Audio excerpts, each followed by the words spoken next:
Hello, Scorpio, and welcome to the video preview and let's say visual aid supplement to your Astrology Studio reading that came out Thursday night or Friday morning. Thank you for purchasing the reading or considering doing so if you're seeing this video on YouTube or somewhere like that. My name's Eric, and I do these very unusual readings that don't require your natal data. I know astrology makes a big deal about having the birth time accurate. However, there's a whole branch of astrology that does not require even the date, much less the time, and that's astrology that uses the solar chart. And the solar chart is what was used by Linda Goodman. I know that was a long time ago, but she was the last best-selling author in astrology. Wrote books like Sun Signs, Love Signs, Star Signs, and other more esoteric philosophical works. But she was a master of the solar house system. Patrick Walker, he was a master of the solar house system. Let's see who else. Jonathan Kainer, definitely a master of the solar house system. And the solar chart, really the way to think of it is a chart for your sign rather than for you.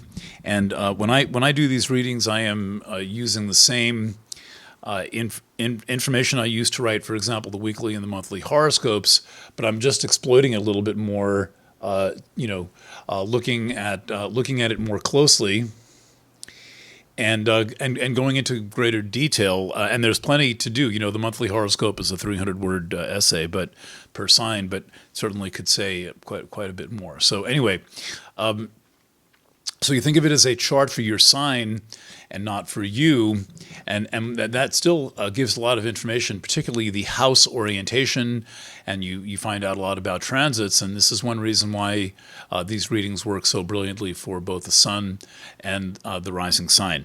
So that all said, and by the way, these readings are available for every sign. There are also the Metamorphosis readings, the Aquarian era readings, and then forthcoming Tune-In 2022 readings. I do a lot of this, and one last thing I'll say is I know my own natal chart pretty well, because it's really the first thing any astrologer studies is their own chart, and I'm Cancer rising, and when I look at my solar chart, that means I would be Pisces rising or Pisces orientation. And so I've done a lot of following the story of my chart as told by both my natal chart and my solar chart. And I hear from a lot of other people who like this topic and like to talk about it. And they both work. They just do. I mean, it's a little like saying, oh, which tarot deck do we use? Should we use the this old version of the Marseille Tarot, Ten of Cups, or should we use this newer version of the same deck? I forgot the name of this. One of my favorite decks, and I forgot the name of it. The Handel Tarot, Father of Wands in the East. That's me. So, and the spread, right? It's like, well, do you use a 5-card spread, a 10-card spread? Do you sprinkle pepper on the counter and do a reading of where the pepper flakes fell? Do you flip the cup over and read tea leaves? Ultimately, in doing this work, we're doing a form of divination, and divination all requires the skill level and the sincerity of the diviner. It's not so much about the method as it is about the person using the method. So anyway, here we go. So this is the actual chart that I used for the Scorpio reading. This is also the chart I used for the monthly horoscope. That's connected to, I believe it's connected to the monthly horoscope somewhere. If not, we'll post it. But this is the chart I want to use for you here. Let's get a little bit more of a wider angle. Oh no, this is as wide as it gets. Okay, so we'll pull back a little bit. And just to go over some of the highlights of the things that I talk about. First of all, the new moon on the 4th. I forget now what day that is. What day is the 4th? 4th of November is Thursday. It's also Diwali Day. Is exactly opposite Uranus. This is very unusual new moon in that the moon and the sun right there in Scorpio are exactly opposite Uranus and Taurus. So I think I've drawn a blue line in there, and you can see that. And it's exact to the degree. And what that is saying is there are surprise turns of events in store. Whenever there's an aspect that tight to Uranus, you know you're going to really bring in the Uranian factor. The Uranian factor is pretty much always the element of surprise and the element of revolution and the element of a before and after moment. Okay, so one of the things I start the Scorpio reading with is a discussion of Pluto in your third solar house. That's right here. And that's been going on since early 2008, and it's almost over. It'll end in 2023, so we're only about a year and a half away from Pluto leaving Capricorn. So now we've gone through another, for those of us who feel like they're getting old, another whole transit of Pluto through a sign. And this one, as I explain in the audio reading, is particularly influential because Pluto represents all that is being compelled to change, and Capricorn represents all that we expect to stay the same. And that combination is the thing that's resulted in all of these astonishing, unexpected, deep, transformative changes that have been going on for a while now. Really, the subprime mortgage crisis begins when Pluto gets into Capricorn. It comes to the surface anyway. And so there's been this constant restructuring of society going on since Pluto was in Capricorn. And what that means for you is a restructuring of your inner map of society, because the third house is your mental map of what's going on in the world. The third house is your concept of what the world should be.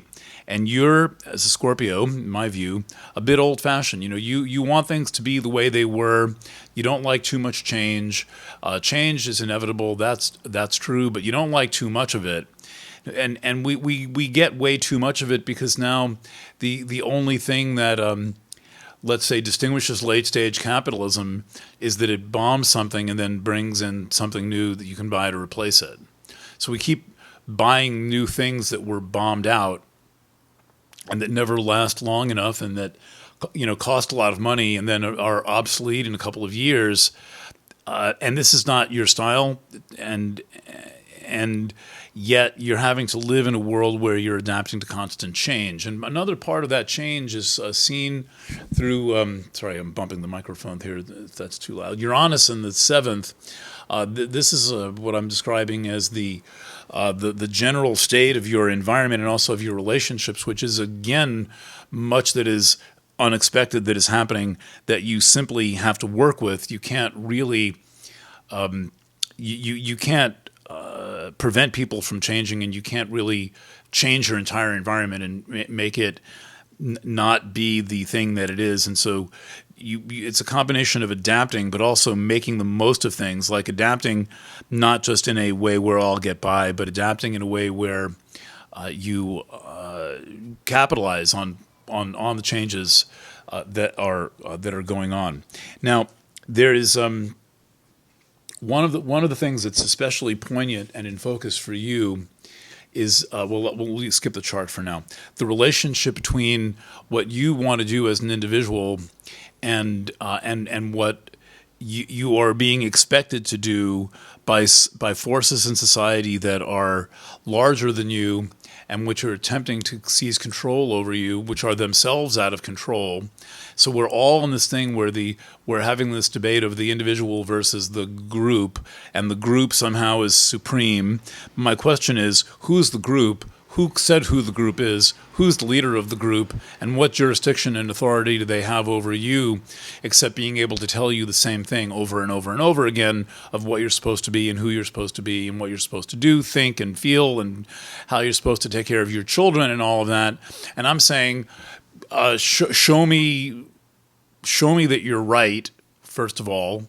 Show me that you have a right to do this. And my assessment of your chart is with Mars running through your sign, one of the most important factors of your entire solar year is that Mars is in your sign. That is quite rare. That's 12 signs Mars can be in. and it can be in any one of those 12 during Scorpio season. I didn't check when the last time this happened was, but it does not happen every time. This is placing you at your most individualistic, at your most determined to live your life your way. But what you're coming up against here, Mars, right there. See that? Mars. And all that Aquarius down here is you're coming up against someone's concept of how and why you're supposed to conform. And this comes to a head this year as Mars makes a square to Saturn. Right? So that's about to happen. Mars, we're all going to feel this, but for Scorpio, you're really going to feel it. Mars makes a square to Saturn. And so there's a clash between you and what I'm thinking of is this pseudo-collectivism. And yet the challenge for you is nothing more or less than the challenge of standing up to your family, because your family is where you got the idea for how you're supposed to behave, what you're supposed to do, and how you're supposed to respond to people who claim authority over you. That's a good question to be asking. We're not. People keep saying, well, whatever happened to question authority? Well, we're now on the time of do whatever authority says or you're not allowed to eat. And though you may have agreed up to a certain point with what's gone on, I can see clearly is going to come a point where you figure out things have gone too far for you and the people you're responsible for. A couple of more things on this theme of individuality, and in particular, this is crucial for you as relates to work. Where are we here? Well, let's go. I'm looking at everything in reverse. Yes, Aries, right there. Okay, so here's your sixth house. That's Aries. And what is interesting is how much of the activity in your chart is coming from houses 3 and 6, Capricorn being 3, 6 being Aries. These are very ordinary houses where it's like the thoughts you think every day, the places you walk around and go every day, the work that you do every day. Houses 3 and 6 are like the workaday houses. And and house number 6 is also about health. So it's work and well-being. That's the 6th house. And service, which is part of work. And part of well-being because of all the people who take care of people, supposedly take care of people. So you've got Chiron there. And what Chiron is doing is, in Aries, for everyone, is focusing the issue of individuality. There wouldn't be such harsh pushback against it if there weren't such a need for it to manifest. If it weren't such a important thing right now that we be self-actualizing, that's the very nature of Chiron and Aries, is self-actualizing. And self-actualizing is never a tidy process. And yes, it always offends people who don't have the courage to be themselves and who think that the solution to everything is to roll over and go along to get along. Well, that's not you. Between Mars in your first house pushing on things, saying what you want really does matter, and then Chiron in Aries in your 6th house saying, well, no, I actually define how I'm taking care of myself, and in particular as related to work. This is very, very important. I keep getting letters from federal employees who are saying they're going to lose their jobs. Look, you whatever may be the economics of it and the force and the coercion, you have a right to take care of yourself your way, and this has a lot more to do with a lot of things besides the COVID injection, because there are many, many facets of taking care of yourself, and for you, really taking care of yourself and taking care of your health is a fundamental part of who you are as a person. Ramp that up exponentially with Chiron added to the 6th house. But even more important than all of this is that your workplace and all the things related to your work be supportive of your health and well-being, both mental and physical. And this is all part of how strongly you identify with your work.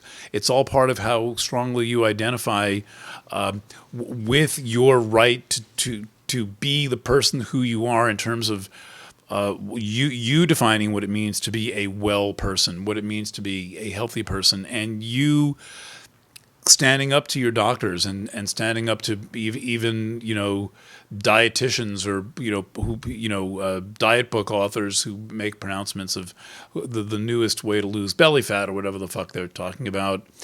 You have to be making these decisions, and you have to be making them.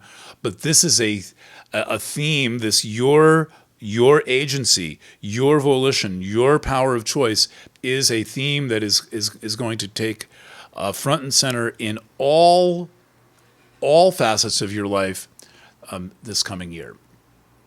Okay, so this is all part of the Astrology Studio for Scorpio, now available at Planet Waves. Go to Get a Reading and you'll see it right there. Go to the monthly horoscope for Scorpio and you'll see it there.